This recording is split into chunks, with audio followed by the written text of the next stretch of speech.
తిరిగి BCN news కి స్వాగతం. అణచివేసే ప్రయత్నం చేస్తే తెలుగుదేశం పార్టీలో యోధులు పుట్టుకొస్తారని గొడ్డలి పార్టీకి అర్థమై ఉంటుందని నంద్యాల ఎంపీ బైరెడ్డి శబరి వ్యాఖ్యానించారు. మహానాడు ప్రారంభం సందర్భంగా ఆమె మాట్లాడుతూ గొడ్డలి పార్టీకి లోకేష్ తన పాదయాత్రలో ట్రైలర్ చూపిస్తే ఆ తర్వాత ఎన్నికల్లో ప్రజలు సినిమా చూపించారని అన్నారు. ప్రత్యర్థుల దుష్ప్రచారాన్ని గ్రామస్థాయి నుంచి రాష్ట్ర స్థాయి వరకు తిప్పికొట్టాలని ఆమె పిలుపునిచ్చారు. పార్టీ జాతీయ ప్రధాన కార్యదర్శి నివేదికను బైరెడ్డి శబరి సమర్పించారు. సంక్షేమంతో పాటు అభివృద్ధిలోనూ టీడీపీ ముందంజలో ఉందని తెలియజేశారు. 20 లక్షల ఉద్యోగాలు కల్పించే దిశగా నారా లోకేష్ కృషి చేస్తున్నారని అన్నారు. మహానాడు ఒక సామాన్య సభ కాదు, పసుపు సైన్యం యొక్క గర్జన ఇది. అట్లాగే కోట్లాది మంది తెలుగు ప్రజల ఆశా సముద్రం. ఈ మహానాడు కేవలం మన పాస్ట్ని గుర్తు చేసుకోవడం ఒకటే కాకుండా భవిష్యత్తుని కూడా నిర్ణయించే ఒక మహా సంకల్ప సభ. ప్రతి ఒక్క పసుపు కార్యకర్తకు ఈరోజు ఒక కనుల పండుగ మాదిరి. అలాంటి ఈ మహాసభ, ఈ పవిత్రమైన వేదిక పైన ఒక జాతీయ ప్రధాన కార్యదర్శిగా నివేదికను సమర్పించే అవకాశం నాకు ఇచ్చిన ముఖ్యమంత్రి గారికి ధన్యవాదాలు తెలియజేసుకుంటూ, మన పార్టీ అధినేత సామర్థ్యంలో సాగిన అకుంఠిత దీక్ష, అట్లాగే బీజేపీ జనసేనతో మనము ఏర్పరచుకున్న పొత్తు, కూటమి ప్రభుత్వం, ప్రజాస్వామ్యంని మనం పరిపాలనగా చూపిస్తున్నాం. అట్లాగే ఏదైతే ప్రతి వర్గంలో, మన రాష్ట్రంలో ఉన్న ప్రతి వర్గానికి సంక్షేమం అందిస్తూ సువర్ణ పాలనను అందిస్తున్నాం. 5 సంవత్సరాలు గొడ్డలి పరిపాలన ఎలా ఉందో మనం అందరం చూసాం. అభివృద్ధి, సంక్షేమం మన నినాదం అయితే వారి నినాదం హత్యలు, అవినీతి, దోపిడీలు. అట్లాగే మన రాష్ట్రంలో ఉన్న ప్రతి వర్గంలో ఉన్న ప్రజలు బాధపడ్డారు. అట్లాగే ప్రతి ప్రాంతంలో ఉన్న ప్రజలు నిర్లక్ష్యం చేశారు. ఈరోజు మనం అభివృద్ధి, సంక్షేమం వైపు పరుగులు తీస్తున్నాం. ఆనాడు వారి పరిపాలనను మనము ప్రశ్నిస్తే కార్యకర్త నుండి మన నాయకుడు వరకు, మన అధినేత వరకు తప్పుడు కేసులు పెట్టి మనపైన హింసించి, మనపైన తప్పుడు కేసులు, అట్రాసిటీ కేసులు పెట్టారు. మన కార్యాలయ పైన దాడి చేశారు. అట్లాగే మహిళలు అని కూడా చూడకుండా మన పైన దాడి చేయడం, అట్లాగే అసభ్యకరంగా మాట్లాడడం, మన వ్యక్తిత్వాన్ని కించపరచడం చేశారు. మనమే అనుకుంటే మన పిల్లల్ని కూడా ఆఖరికి హింసించారు. కానీ బహుశా ఇప్పుడు వాళ్ళకు అర్థమైనట్టుంది, ప్రతి ఇంట్లో పిల్లలు పుడతారేమో కానీ మన తెలుగుదేశం పార్టీ కార్యకర్త ఇంట్లో యోధులు పుడతారని బహుశా అర్థమైనట్టుంది వాళ్ళకు. అట్లాగే ఆనాడు ఎంత కష్టం వచ్చినా సరే ఒక్క అడుగు వెనకడుగు వేయకుండా మన అధినేత కార్యకర్తలకు అండగా ఉంటూ నేనున్నాను అనే ధైర్యాన్ని ఇస్తూ మన పార్టీని ముందుకు తీసుకెళ్లారు. ఈరోజు మనము ఒకటే మన మనసులో ఉండాలి, మనం పని చేసేది మన పార్టీ కోసం, మన అధినేత కోసం, అట్లాగే మన పార్టీ యొక్క నినాదం కోసం తప్ప వ్యక్తిగతంగా కాదు అని నేను తెలియజేసుకుంటున్నాను. మనం ఎప్పుడూ కూడా మనం పడిన కష్టాన్ని మర్చిపోకూడదు. అట్లాగే మన అధినేత పడిన అవమానం మనం మర్చిపోకూడదు. ఎప్పుడూ కూడా ప్రతి ఒక్కరం కాలరెత్తి గర్వంగా చెప్పుకునే ఒక రోజు వస్తే, మన ప్రాణం ఉన్నంత వరకు మనం తెలుగుదేశం పార్టీ కార్యకర్త అని ధైర్యంగా చెప్పుకోవాలి. ఈరోజు మరి కొంతమంది మనల్ని బెదిరిస్తున్నారు. ఆ బెదిరింపులకు బెదిరేది తెలుగుదేశం పార్టీ కార్యకర్త కాదు. గుండెల్లో భయం లేదు, కేవలం పసుపు రక్తం ఉందని మనం ధైర్యంగా చెప్పుకోగలుగుతున్నాం.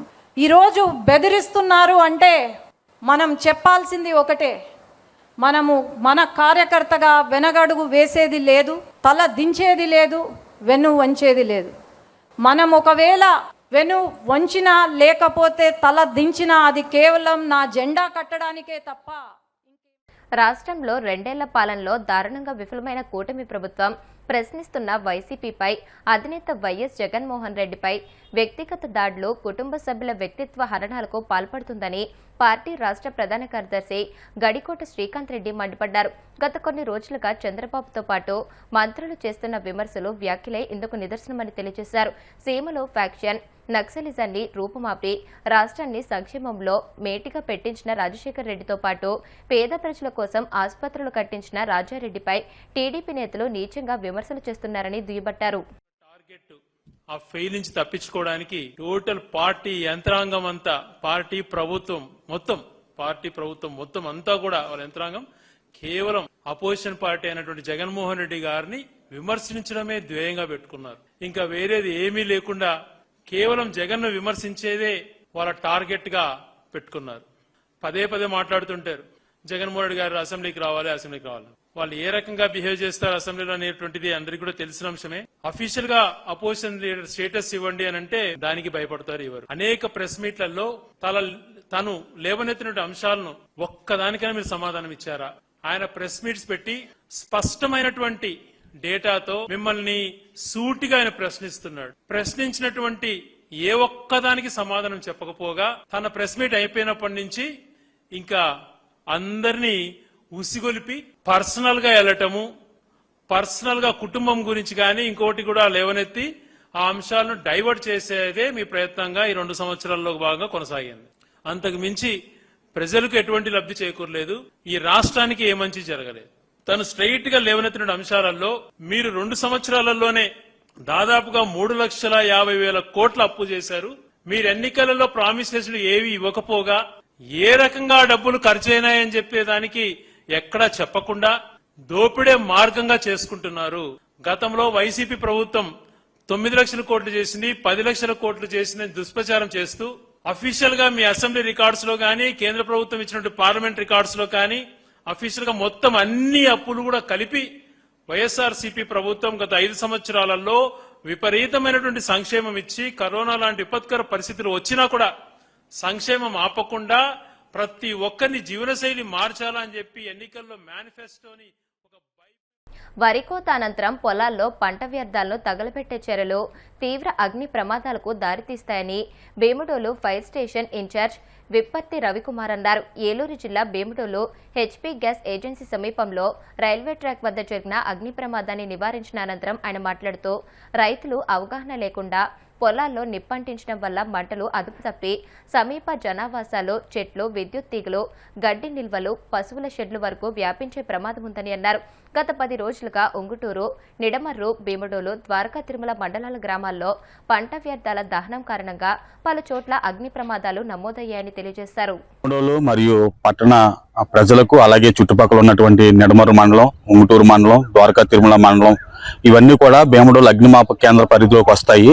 దయచేసి ఈ మండలాల్లో ఉన్నటువంటి ప్రజలు, రైతులు ముఖ్యంగా గమనించవలసిన విషయం ఏమిటంటే ఈ వరి కోతలు అయిపోయిన తర్వాత ఆ చేలో వదిలేసినటువంటి ఆ ఎండుగడ్డి మరి పశువులకి వాడుకునేవారు ఇంతకు ముందు.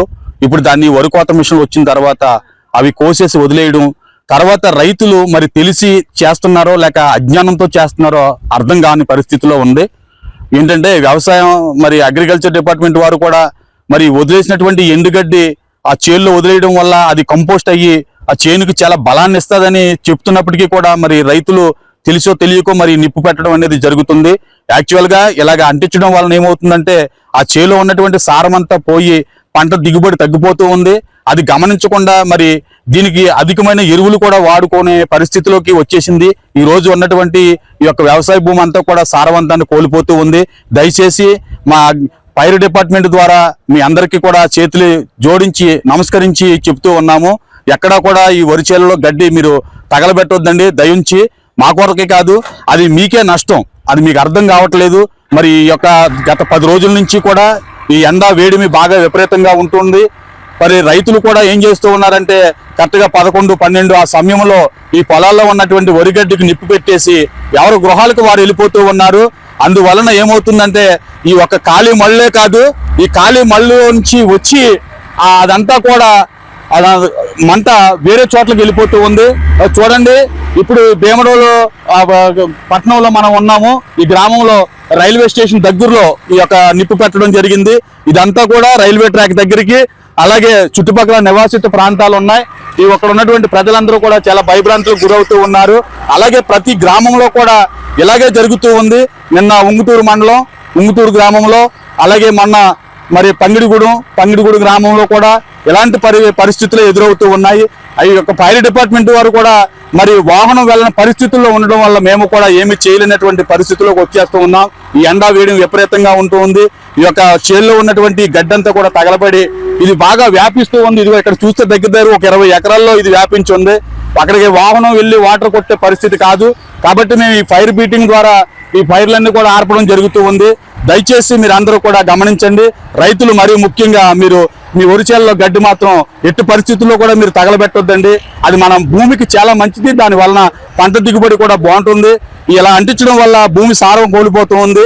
అందులో ఉన్నటువంటి ఈ వానపాములు కానీ ఇవి కానీ అవి పంటకి చాలా మేలు చేస్తాయి. అటువంటి అన్ని కూడా మరి చనిపోయి మరి భూమి సారవంతం లేకుండా కోల్పోతూ ఉంది. దయచేసి రైతులందరికీ మరి చేతులు జోడించి మా అగ్నిమాపగా మరి డిపార్ట్మెంట్ ద్వారా మేము తెలియజేసుకుంటున్నాం. దయచేసి ఈ పొలాల్లో వరిగడ్డి ఎవరు కూడా తగలబెట్టొద్దండి, గమనించండి. వార్తలు ముగించే ముందు ముఖ్యాంశాలు మరొకసారి. రాజమహేంద్రవరంలో గోదావరి పుష్కరాలు నదీ కాలుష్య నియంత్రణ చర్యలపై డిప్యూటీ సీఎం పవన్ సమీక్ష. ప్లాస్టిక్ రహిత పుష్కరాలు నిర్వహించి దేశానికి సందేశమిద్దామని పిలుపు. బుడమేరు డ్రైన్ పై ఎనికేపాడు యూటీ పనులను పరిశీలించిన మంత్రి నిమ్మల రామానాయుడు. 1.80 కోట్లతో వెలగలేరు రెగ్యులేటర్ కు కొత్త గేట్లు అమర్చామని వెల్లడి.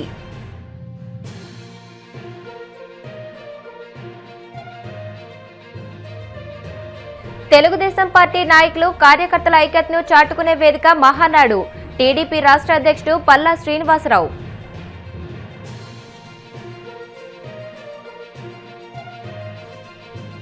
గొడ్డలి పార్టీకి లోకేష్ తన పాదయాత్రలో ట్రైలర్ చూపిస్తే ఎన్నికల్లో ప్రజలు సినిమా చూపించారు. మహానాడు వేదికగా నంద్యాల ఎంపీ బైరెడ్డి సబరి విమర్శలు. ఈ వార్తలు ఇంతటితో సమాప్తం. మరిన్ని వార్తల కోసం BCN digital YouTube channel, Facebook page ని ఫాలో అవ్వండి. అప్డేటెడ్ వార్తల కోసం ప్లీజ్ సబ్స్క్రైబ్.